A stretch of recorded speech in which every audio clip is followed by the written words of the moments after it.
জয় গুরু। পরম প্রেমময় শ্রী শ্রী ঠাকুরের শ্রীচরণে আমার শতকোটি কোটি প্রণাম। ঠাকুর পরিবারের শ্রীচরণে আমার শতকোটি কোটি প্রণাম। সকল ইষ্টপ্রাণ দাদা ও ভক্তিমতী মায়েদের আমার আনন্দিত জয় গুরু। শ্রী শ্রী ঠাকুরকে গভীর বিশ্বাস করলে তার মঙ্গলই হয়, অমঙ্গল কোনো দিন হয় না। এরকমই একটি সত্য ঘটনা আপনাদের শোনাবো। ভিডিওটি শেষ পর্যন্ত দেখবেন, আর যদি ভালো লাগে তাহলে দয়া করে অন্তত একটি লাইক ও কমেন্ট করবেন। ভিডিওটি দেখুন। পরম পূজ্যপাল শ্রী শ্রী আচার্যদেবের চরণে আমার কোটি কোটি প্রণাম। ঋত্বিক দেবতার চরণে আমার প্রণাম। সকলকে আমার আনন্দিত দেবে। কয়েক মাস পর আমি সৎসঙ্গে এলাম, অনেকদিন আসা হয়নি। আপনারা জানেন আজকে বিশ্ব নারী দিবস। তাই মায়েদের আমার জলজাত স্থানে প্রণাম এবং জয়। ঠাকুর এই মায়েদের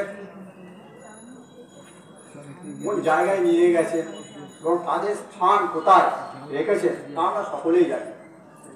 ঠাকুর বলতেন, এই সংসারে মায়েদের দায়িত্ব হচ্ছে 12 আনা এবং দাদাদের দায়িত্ব হচ্ছে 4 আনা। একটা মাই পারে এই সমাজ, এই সংসারকে এগিয়ে নিয়ে যেতে।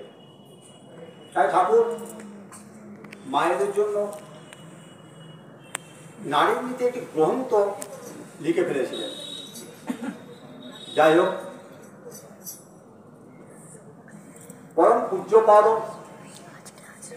শ্রী শ্রী আচার্যদেব একবার অমুদাকে বলছে, এই অমু, তুই যখন ইষ্টবিধি করিস তো কখনো চোখে জল আসে?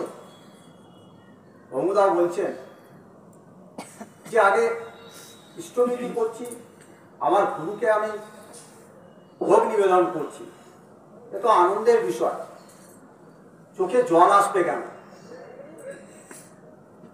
তখন আচার্য বলছেন, দূর পাগল, আমার তো মাঝে মাঝে চোখে জল চলে আসে। তখন অমুদা বলছেন, কেন? ওই তুই সকালবেলায় উঠে আমি অক্রোধী, আমি অমানী, আমি নিরলস, আরো কত কিছু বলিস, কিন্তু তুই ভেবে দেখেছিস সারাদিন এইগুলো তুই পালন করিস? বলছে আগে না। বলছে এই কপটময় জীবনে তিনি আমাদের কি না দিয়েছেন, সব কিছুই দিয়েছেন। আমরা হয়তো অনেকেই ইষ্টবিধিটাও ঠিকঠাক করি না, তবুও তিনি আমাদের সব কিছু দিয়েছেন। আমি তার একজন জলজান্ত একটা উদাহরণ। একটা সময় হয়তো আমি বেকার ছিলাম, কিন্তু পরবর্তী সময় ঠাকুরের দীক্ষা নিই এবং তারপরে সস্তই নিই। আজ আমার জীবন, আমি একজন বর্ধমান বিশ্ববিদ্যালয়ের কর্মচারী, উনি জানেন, আমার বাবার সঙ্গে উনি সার্ভিস করেছেন, চাকরি করেছেন। স্ত্রী, পুত্র, মা সকলকে নিয়ে খুব খুব ভালো আছি। এই রিসেন্ট একটি ঘটনা আমার জীবনে আমি বলছি আপনাদের। আমার বড় ছেলে ক্লাস 4-এ পড়ে বর্ধমান মিউনিসিপ্যাল বয়েজ স্কুলে। দাদা জানেন, ওই বর্ধমানে দুটি স্কুল, এক হচ্ছে মিউনিসিপ্যাল বয়েজ, এক হচ্ছে বিদ্যার্থী গার্লস। এই দুটো স্কুল শহর কেন, শহরের আশেপাশে মা বাবারা চায় যে সরকারি স্কুল বলতে এই দুটো স্কুলে আমরা ভর্তি করবো। আর এই স্কুলে খুব কম্পিটিশন, 80টা স্টুডেন্টকে নেবে, তার মধ্যে 30টা হচ্ছে লটারির মারফত, বাকি ওখানে যারা স্থানীয় তাদের জন্য বরাদ্দ। বড় ছেলেটা যখন ভর্তি হয়, দাদাকে এসে বললাম, দাদা বলল হয়ে যাবে, ঠাকুরের উপর ভরসা রেখে, লটারি তো হয়ে গেল। এবারে ছোট ছেলেটাকে ওই একই স্কুলে দেবো, কারণ যেহেতু আমার বড় ছেলেটা ওই স্কুলেই পড়ে, ছোটটাকে যদি দিতে পারি তাহলে আমার পক্ষে খুবই মানে সোজা হবে, দিয়ে আসা নিয়ে আসা খুব সহজ ব্যাপার হবে।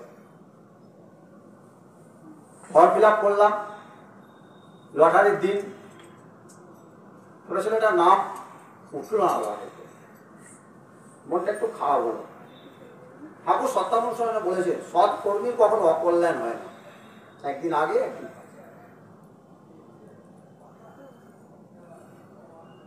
তো আমাকে কিছুজন বললেন, দাদার কাছে এলাম সঙ্গে সঙ্গে মন্দিরে, দাদাকে বললাম, দাদা অনেক চেষ্টা করলেন, একে ওকে ফোন করে আমাকে পাঠালেন কিছু জায়গায়, কিন্তু কাজ সেরকম হলো না।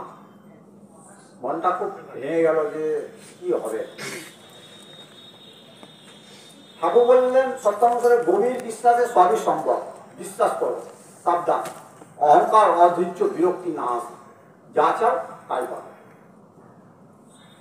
মনে বিশ্বাস আছে।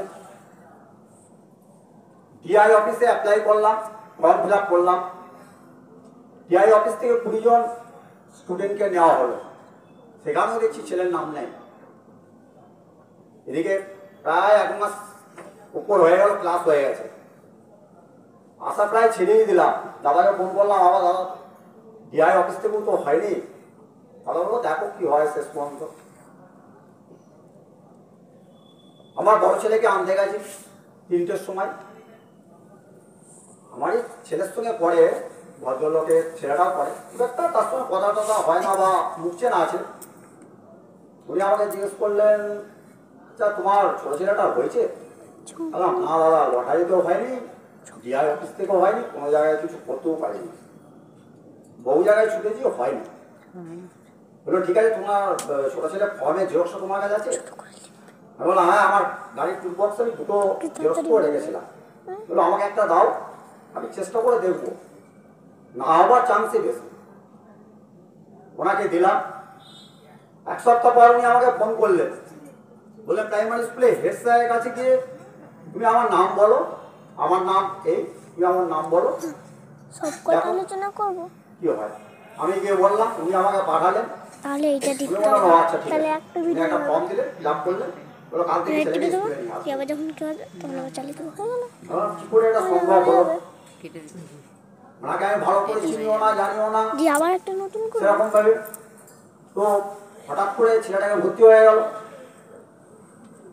বাড়ি চলে গেলাম, গিয়ে বউকে বললাম যে এই ব্যাপার, বাজার থেকে ছেলের ড্রেস ট্রেস কিনে ছেলেকে যথারীতি স্কুলে গেল। সন্ধ্যের সময় ওনাকে ফোন করলাম যে দাদা তাহলে হয়ে তো গেল, কিছু টাকা পয়সা বলে, না না কিচ্ছু লাগবে না, কোনো পয়সা করি তোমায় কিচ্ছু দিতে হয় না, তোমার ছেলেকে তুমি স্কুলে পাঠাও বলুন।